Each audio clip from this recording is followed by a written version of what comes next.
In today's video, I'm going to teach you how to use Microsoft Authenticator recovery code.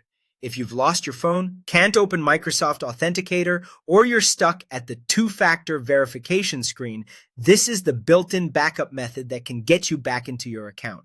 Think of the recovery code as a one-time substitute for the app's approval or time-based code, but it only works if you saved it earlier. Start by going to a Microsoft sign-in page, such as Outlook or your Microsoft account portal, and sign in with your email address like you normally would. After you enter your email and password, Microsoft will ask for verification. You might see a prompt that says something like, "Approve sign-in in Authenticator," or "Enter code from app." Since you don't have app access, look for and select other ways to sign in.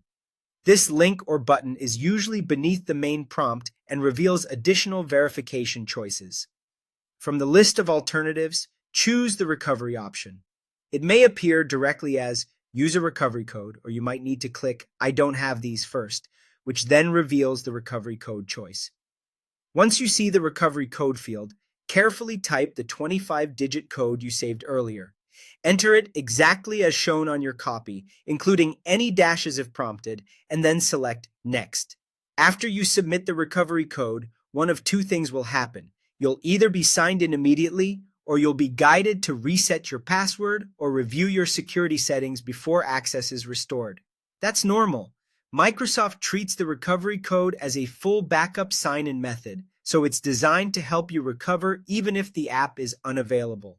Once you're back in, secure your account right away. Go to your security info page, remove the old Authenticator device that you no longer control, and add your new phone or reinstall Microsoft Authenticator so it can generate verification codes again. When that's done, generate a brand new recovery code and store it safely. This step is critical to prevent getting locked out in the future. A few important rules to remember. The recovery code is typically one-time use, and it becomes invalid if you generate a replacement.